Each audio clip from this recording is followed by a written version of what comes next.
Alright everyone, welcome back to another Star Wars Galaxy of Heroes video with Fat Phil, and today I've got to give a special shout out to two guys in my Discord who kind of did a little bit of sleuthing inside of SWGOH.gg and found some data points, some things that point to us getting a new dark side planet in territory battles.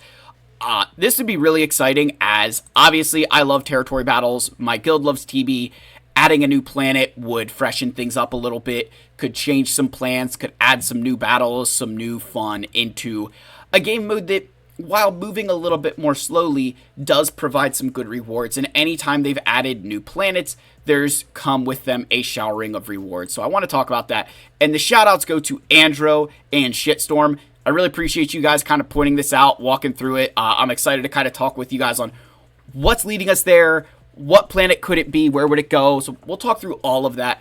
I do want to give a quick shout to our channel members, as always, for their continued support. If you are ever interested in joining, that link is below, along with a link to our Discord. I really appreciate you guys just sticking with me through good, bad, Raid Shadow Legends videos, failing to start a new Star Wars free-to-play account, whatever it is. You guys are the best, and I really appreciate just, being there for me with everything that life brings. Y'all make my time playing this game much more enjoyable, so it is much appreciated. Let's get in here and let's talk about this potential for a new dark side planet.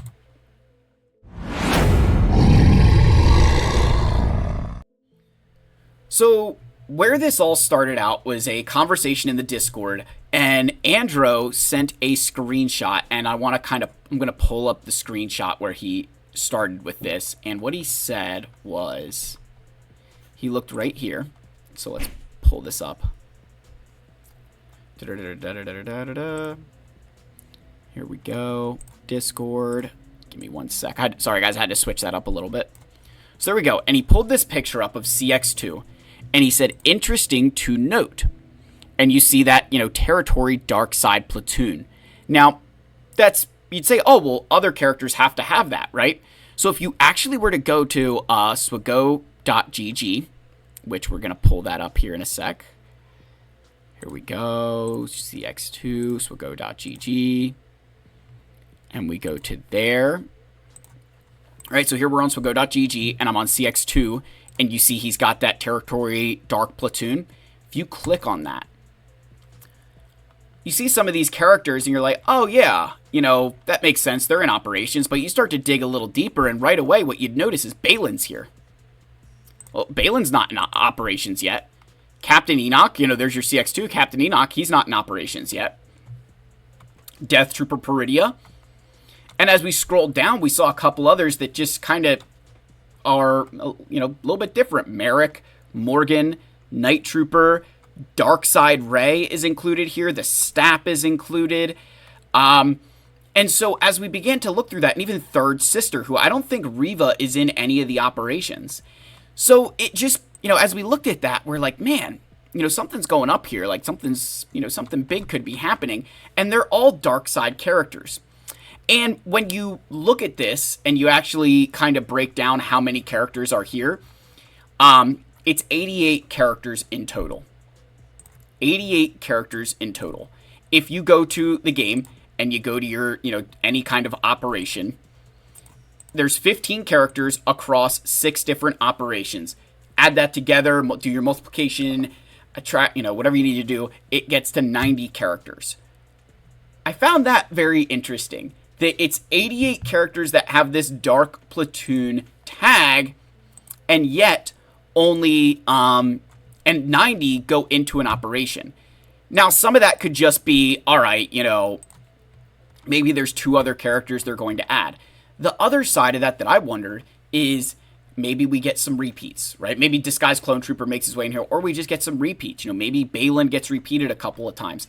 Because that is an interesting, I will say this, we do not have operations that are this diverse, right? We do not have operations that are this diverse with, how they work. And let me just show you guys kind of a couple examples. If I go to the wiki page here, and if I go down to, even on, say, this is Geonosis here. Go to Geonosis, we've got, Sith Eternal right there.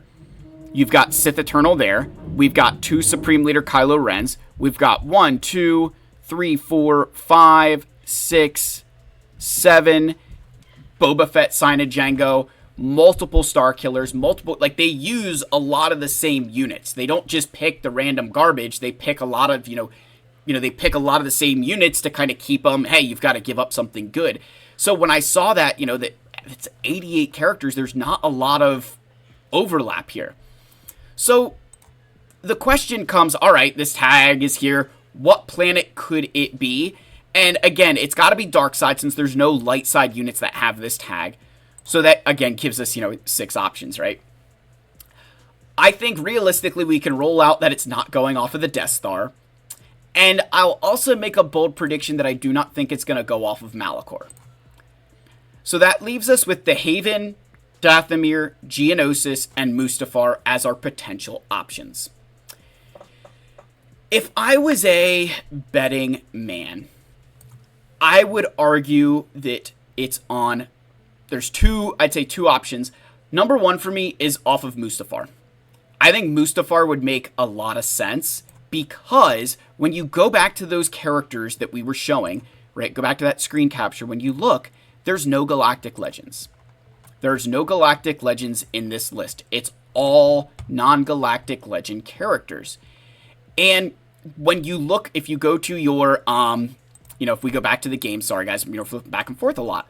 But when you look in Phase 1 in Mustafar here, there's no Galactic Legends inside of these operations. And if you were to look at, operations as a whole, Galactic Legends and operations do not start until Phase 2. So there's a part of me that wonders if they're going to throw a planet over here in Phase 2 and just not require Galactic Legends because it's, kind of coming off of Mustafar. Or maybe it's a Phase 1 planet. I don't know about that, but I'm wondering if it could be off of Mustafar and they're just not adding GLs since it's going to be early on in TB where they don't require a lot of them. Because when they added Zepho and when they added Mandalore, right, there's Galactic Legends in those operations. There are GLs in those ops. Somebody else asked the question that, hey, maybe they're just going to update operations for these characters. I'm going to tell you I do not think they're going to be updating 88 different characters inside of operations. And here's why. The last time that they updated ops caused a firestorm in the community, actually. And this was a very funny time to be in the game, but it was when they added Mandalore. When they added Mandalore, they added the Bo-Katan mission on Tatooine, which required 25 completions, and you needed Beskar Armor Mando. And when we saw the 25, all of us were jumping for joy. We're like, this is so much better. It's 25 instead of 30. CG's doing us a favor. What we all then quickly figured out was the reason it was 25 is, if we go to our screen capture, I'm going to pull up the SWGOH wiki page here again. If you scroll down to Kashyyyk, and this has not been updated because I'll show you guys in hot utils that it's been updated. But when you look here, there's actually 5 Beskar Armor Mandos required for Kashyyyk. So they made it 25 because there was 5 of them on the Kashyyyk planet. And this was one of we flipped as a community. It was one of the ugliest times I'd ever seen this game be. It was disastrous, actually. This was really poor. And we all said, they knew, and instead of just updating the operation to remove him, they completely were like, just 25 and call it a day. It went from a very player-friendly update to, you screwed up and we hate you. So they had these 5 Beskar Armor Mandos there, and they then eventually went back in and updated that, and this is hot utils showing Kashyyyk here. And when you look at this, you will notice that all of those ended up getting replaced by Grief Karga. There's no Beskar Armor Mando here now, and that way your entire guild can attempt that mission. Because I will say, that was a very big, kind of pissed off a lot of us. So I don't think they're going to go back and update operations, because the only time they did that in Rise of the Empire was for that specific mission. Otherwise, the only way new characters get in there is these bonus planets, is Zepho, is Mandalore. So, and that kind of ruins their whole stagnant, kind of, hey, these are your ops and this is what you build for. That's a big reason why they don't change. And so it doesn't make sense to kind of update them with new characters when, I built my Ugnaught so that way my guild can complete the Mustafar operation. If all of a sudden I don't need to have Ugnaught anymore, I have a wasted Relic 5. So, but like I said, what planet could it be off of? I do think Mustafar would be a really good option because it's early on in TB, and one of the problems that I feel they've been facing with both even, Baraka to a degree, but definitely with Mandalore, is the cost of entry. It's obviously Journey Guide characters are a premium, and then it's the relic levels required, particularly with Zepho. The problem is a Relic 7 Seer and any Cal Kestis, most of us, using Jedi Knight Cal Kestis, me using Baby Cal at first. Your cost of entry is pretty steep there. Those Relic 7s are not something that kind of naturally happens. Or at least with Bo-Katan Mandalore mission, your argument is that you're going to build everybody but her to Relic 7 as a requirement, and so building her to Relic 7 really isn't that bad, but still, it takes a little bit to get there. So I think going off of Mustafar, where maybe it's a little bit of a cheaper cost of entry, could be nice, and would get some guilds involved in bonus missions earlier.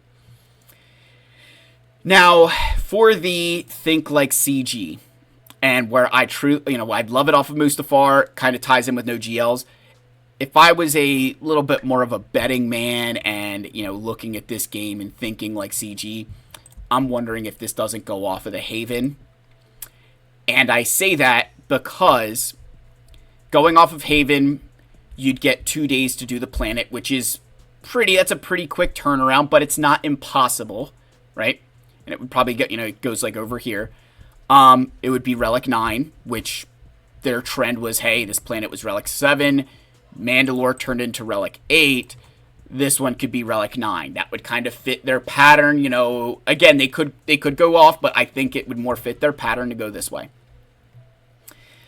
And the other reason I say that is, again, when we go back to our list of units there in, SWGOH.GG, it's 88 of them. And what's interesting with that, when I thought about it a little bit more, making these Relic 9 would make a lot of sense, because a lot of guilds would have most of these characters at Relic 7s, or Relic 5 to Relic 7. Most of these characters are going to exist there. Like, if you went through my account, I guarantee you almost every single one of these characters is, bar minimum, probably, most of them are probably Relic 5 to 7. But we start getting into the Relic 8 and 9, and I start to drop off a little bit. In fact, for Relic 9, I'd have Captain Enoch. I'd have Death Trooper Peridia. Scroll down to where Night Trooper is. And then finally, Wampa. Those are the only Relic 9s that I would have in this group of characters. So there's a question to be had there that maybe they go with the Relic 9 to get people to spend additional resources here. Because if they just made this Relic 7, every guild at my size is going to be fine. We've probably got enough of these characters to fill out. Like, my guild guarantee has one of every single one of these units at least at Relic 7, if not higher. Relic 9, probably not so much. So that's kind of why I'm thinking it's going to go off of the Haven class medical station, is just kind of following through with them. I think that would be bad, right? I would love to get a Mustafar mission, or even potentially like a Geonosis mission would be nice. Just kind of changing a little bit of TB. I think the reason it would not go into, again, Phase 1 is when you look at the amount of GP for Phase 1, it's 250 million for each planet there. Like, just a brand new planet, Phase 1. My guild has 190 million galactic power undeployed. And you get 60 for completing ops. So you think, if we get our ops done, we do our combats, we're going to be, if this was a 250 million planet, like right here, we'd go over that. So I'm wondering if they throw it over here, kind of get it to, on par in this Phase 2, and you've got to kind of figure out on where to fit it into your guild's overall plan. So again, that's kind of, I'd love Mustafar, but I think realistically we're looking at probably off of the Haven and Relic 9. But it is just an interesting, again, this is kind of one of those interesting things of There's a bunch of characters. They've got this tag. We don't really have any news, but it's been a while since we've had a TB planet. And in that time, we've gotten a lot of characters that, with these, Peridia, the Night Trooper, the Night Sisters, those units, it kind of felt like they were gearing for something, whether that was supposed to be the raid, and then they kind of messed up, and now we've got, the Order 66 raid. It begs the question if they're going to kind of make good and put them into TB. So I'm curious what you guys think. Do you agree with me? Are you like, Phil, this is just some random thing, you don't know what you're talking about? Love to hear from you guys. Like, subscribe, comment. I love you all. May the force be with you, and I'll see you in the next one. Cheers, my friends.